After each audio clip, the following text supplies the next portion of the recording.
언약궤를 성전의 지성소로 옮겨서 안치했을 때 짙은 구름과 함께 하나님의 영광이 성전을 가득 채웠습니다. 그 거룩하고 황홀한 모습을 본 솔로몬은 다음과 같은 말을 합니다. 1절, 2절인데요. 그때 솔로몬이 이르되 여호와께서 캄캄한 데 계시겠다 말씀하셨사오나 내가 주를 위하여 거하실 성전을 건축하였사오니 주께서 영원히 거하실 처소로소이다. 자, 이 말에서 여호와께서 캄캄한 데 계시겠다 말씀하셨다고 했는데 무슨 뜻일까요? 이는 하나님께서 시내산에 임재하실 때의 모습과 관련이 있습니다. 신명기 4장 5장에 보면 하나님께서 시내산에서 모세에게 나타나실 때 산 위에 불 가운데, 구름 가운데, 흑암 가운데 임하셨고 그 가운데서 큰 음성으로 임하셨습니다. 시편 18편 11절 역시 그가 흑암을 그의 숨는 곳으로 삼으사 장막같이 자기를 두르게 하시며 곧 물의 흑암과 공중의 빽빽한 구름으로 그리하시도다 라고 노래하고 있습니다. 또한 요엘서나 스바냐서에 보면 여호와의 날에 대해서 어둡고 캄캄한 날이요 짙은 구름이 덮인 날로 묘사하고 있습니다. 그러니까 여호와의 날은 악인에게는 심판의 날이고 의인에게는 구원의 날이죠. 이를 이제 지극히 거룩한 어둠이라 할 수 있는데 우리가 감히 이해할 수 없는 하나님의 거룩하심과 주권을 보여주고 있습니다.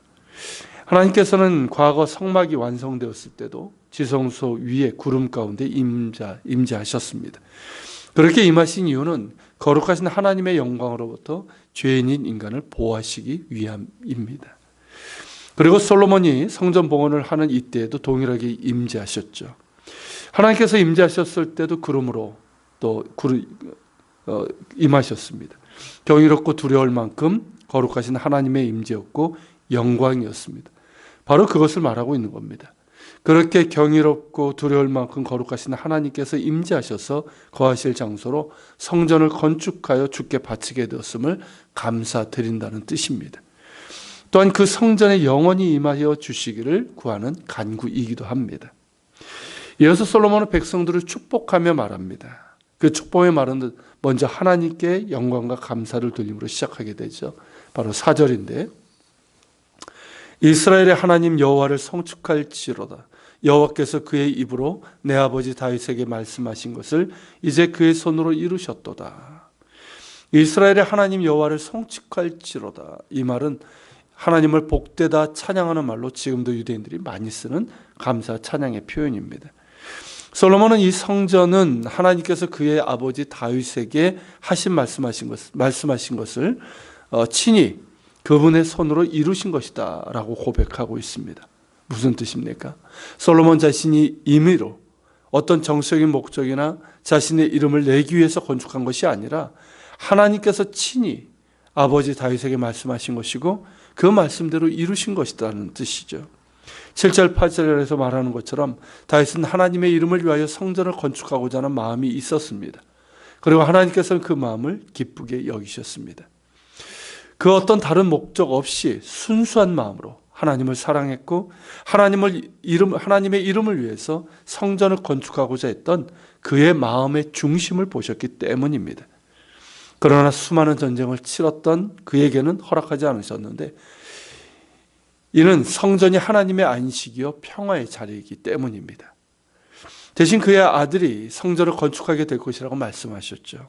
그가 바로 솔로몬인데 그리고 하나님의 평화의 장소인 성전을 건축하는 자답게 그의 치세에 평화를 주시겠다고 하신 것입니다. 그런 가닥의 성전은 하나님께서 말씀하신 바를 하나님께서 그의 손으로 친히 이루신 것입니다. 성전을 건축할 수 있도록 나라를 강성하고 평화롭게 하셨고 필요한 모든 것들도 채워주셨습니다. 더 나아가 솔로몬은 하나님의 성전은 출애굽의 역사와 이어지는 것임을 밝히고 있습니다. 이 출애굽은 거룩하신 하나님께서 이스라엘을 당신의 백성으로 삼고 언약을 맺으시는 시내산 언약으로 절정에 이르게 됩니다. 그 언약이 바로 시내산에서 언약의 율법을 주신 것 아닙니까? 그 언약의 돌판을 보관한 것이 바로 언약궤인데 그 언약궤를 위해서 한 초소를 설치한 것이 바로 성전인 것이죠. 그렇게 성전은 이스라엘 택하시고 구원하신 하나님의 뜻과 그들과 맺으신 언약이 담겨 있는 건물입니다. 그런 의미에서 본다면 성전은 출애굽의 완성이라 할 수 있고 또한 거룩한 곳이며 하나님의 임재와 영광이 나타나는 곳입니다. 이런 의미의 성전을 신약 성경에서는 우리에게 적용하고 있습니다. 고린도전서 3장 16절인데 너희가 하나님의 성전인 것과 하나님의 성령이 너희 안에 계시는 것을 알지 못하느냐. 여러분, 왜 우리가 하나님의 성전일까요? 우리 안에 출애굽의 은혜와 부르심의 뜻이 있고 하나님의 언약이 있기 때문입니다. 그것이 바로 예수 그리스도의 십자가입니다. 이스라엘 백성을 그들의 조상을 통해서 택하시고 애굽에서 구원하신 것처럼 우리를 예수 그리스도 안에서 택하시고 구원하셨습니다. 이스라엘을 택하신 뜻이 거룩한 나라요 제사장 민족의 사명인 것처럼 우리 역시 그러합니다. 이에 대해서 베드로전서 2장 9절이 밝히 말씀하고 있죠. 오직 너희는 택하신 족속이요 왕같은 제사장들이요 거룩한 나라요 그의 소유된 백성이니 이는 너희를 어두운 데서 불러내어 그의 기이한 빛에 들어가게 하신 자의 아름다운 덕을 선전하게 하려 하심이라. 이스라엘과 마찬가지로 우리 역시 살아계신 하나님을 섬기며 또한 세상에 전하는 왕같은 제사장들이며 거룩한 나라입니다. 그리고 우리를 향하신 하나님의 사랑의 언약이 바로 예수 그리스도이십니다. 내 안에 예수님께서 계심으로 우리는 성전인 것이죠. 예수 그리스도의 성령께서 우리 안에 계시기에 우리는 성전입니다.